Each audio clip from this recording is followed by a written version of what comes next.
Wes here, and welcome to day 11 of SHOCKTOBERFEST 2023. Obviously, you can see the change of scenery because we don't have a green screen behind us today. I'm watching over some pets right now, and I'm trying to figure out exactly what movie to do today. It's been kind of tough. It's just weird. Oh,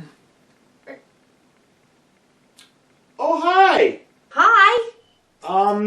What's up? You're gonna record on my birthday. Oh, I done goofed. Well, I better, move over. Come on over. Better. Yes. Ladies and gentlemen, please welcome Becca. So it is her birthday today, and she wanted to be a part of a film review today. So since it's your birthday, Becca, which one do you want to do?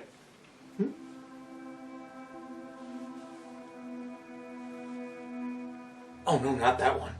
Anything but that one. It's my birthday. Oh, universe, help me now. Well, ladies and gentlemen, because it is Becca's birthday, today's review is going to be on the 2009 Sam Raimi film, Drag Me to Hell. This movie is about a young woman who works at a bank, and has a meeting with a old lady that is down on her luck, not really having the best of luck with keeping her house.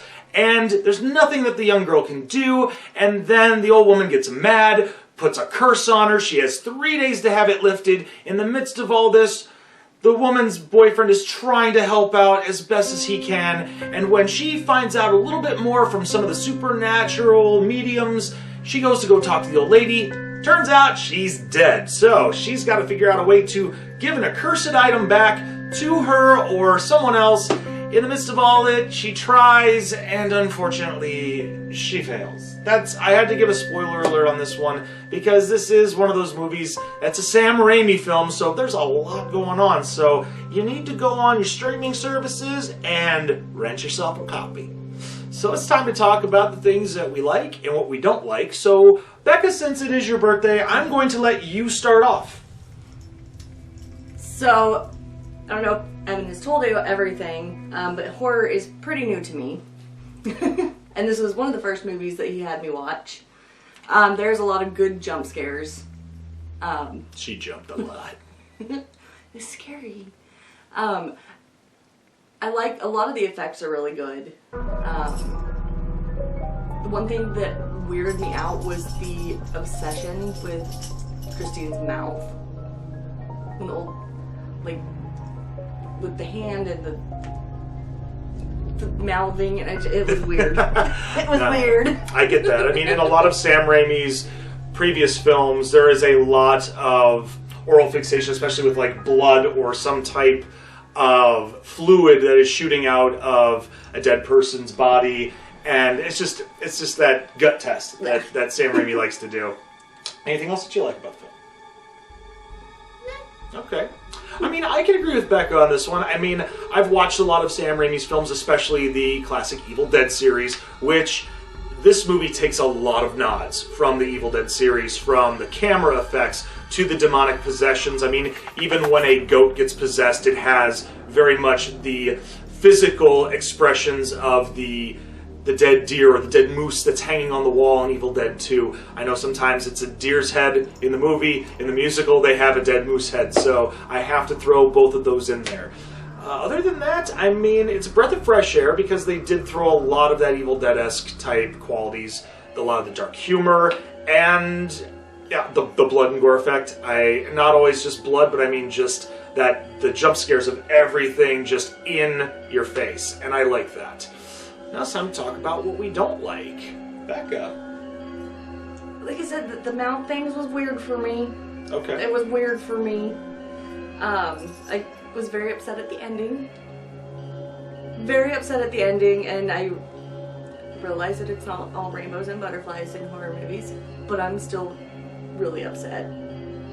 That's fair enough. I can understand that one because, I mean, I can agree with that to an extent. I mean, I'm used to Sam Raimi's films having a lot of twist endings. I mean, he was... Figured it out, though, sort of. But Sam Raimi is kind of like the precursor to Shyamalan movies where there's always a twist ending, for better or worse. In this one, yeah, I can agree where yeah, she did figure it out and she did do her best and it wasn't enough, but at the same time, yeah, it's just something I'm used to. I mean, even with the whole young woman trying to find the old woman to break the curse, and then, oh, guess what, she's dead.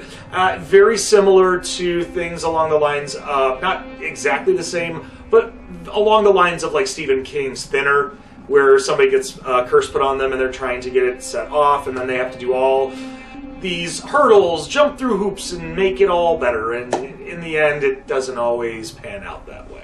All right, now it's time to grade this film. Well, Becca, since you're the birthday girl, what are you going to give this one? I'm going to give it an A-. A-? Okay. It's what I'd watch again. Fair enough. I mean, I've been able to watch this one many a times. To be honest, I'm going to go a step above and give it a solid A. I mean, I would go ahead and say A-, but, I mean, especially with some of the things that kind of made me shake my head a little bit, because I do have a lot of expectations for Sam Raimi with a lot of things that I've watched in the past. But, however, this is a solid film. I mean, as Becca said, this is one that you can always watch. It's not a one and done, and a lot of us, we've seen some one and dones, folks, and they're not that great, but this one tops them, so, yeah.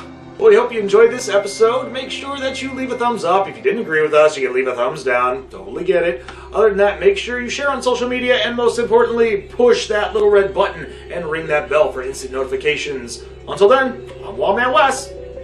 I'm Becca. And we will see you tomorrow for Day 12 of Shocktoberfest 2023. Take care, and as always, stay scared, kiddies.